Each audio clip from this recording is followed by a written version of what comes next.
Halo internet, saya Lorenzo Darsono dari SMP Negeri 1 Cimahi. Di sini akan memberikan sedikit pemaparan materi tentang organisme tanah. Apa organisme tanah itu? Makhluk hidup macam apa yang tergolong dalam organisme tanah? Dan apa peran mereka di dunia ini?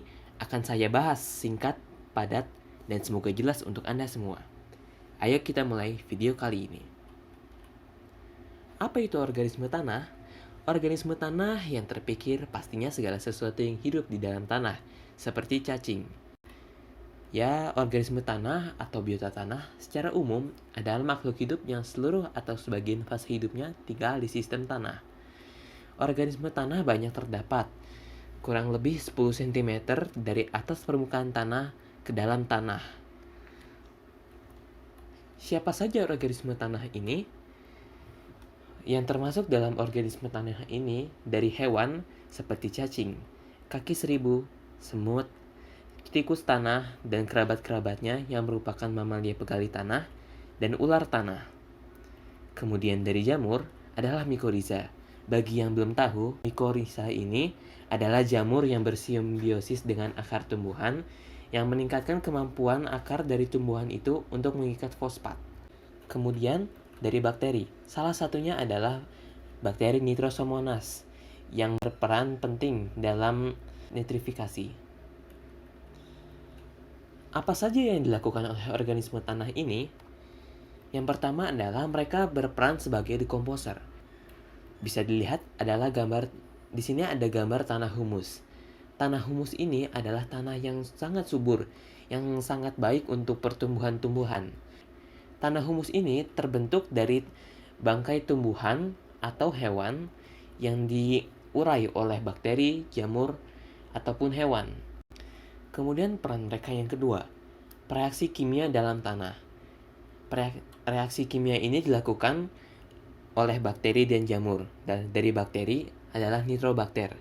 Nitrobakter ini berperan dalam penguraian materi organik menjadi senyawa nitrat. Kemudian jamur mikorizа ini membantu untuk mengikat fosfat bagi tumbuhan. Kemudian pengurai bahan polutan dalam tanah. Bahan polutan itu seperti krom, arsen, dan merkuri itu menjadi zat polutan di dalam tanah. Organisme tanah seperti bakteri mengakumulasi zat-zat tersebut di dalam tubuhnya sehingga polutan tersebut tidak berbahaya lagi bagi tanah. Kemudian pencegah penyakit tanah. Ini disebabkan oleh organisme penyakit yang dapat mengganggu kehidupan dari organisme tanah. Organisme tanah menggunakan prinsip yaitu mangsa dan pemangsa, sehingga organisme penyakit ini dapat dikendalikan. Kemudian pengatur tekstur tanah. Tekstur tanah ini membagi tanah menjadi 3 jenis, yaitu tanah pasir, tanah lempung, tanah liat. Tekstur tanah ini disebabkan oleh organisme tanah yang melakukan pelapukan batuan secara biologis. Mereka memecah batuan menjadi butiran-butiran yang lebih kecil, membentuk butiran-butiran tanah seperti butiran di tanah pasir, tanah lempung, dan tanah liat. Kemudian pengatur kegemburan dan struktur tanah.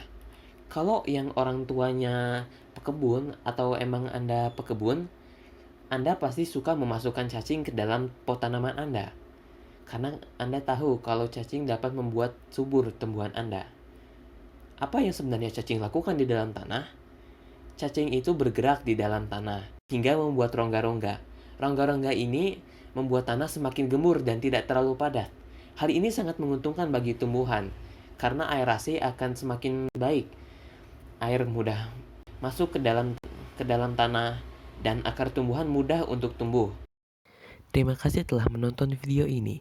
Semoga bermanfaat bagi Anda. Semoga sehat selalu keluarga Anda dan juga untuk Anda. Terima kasih. Sampai jumpa dan sampai nanti.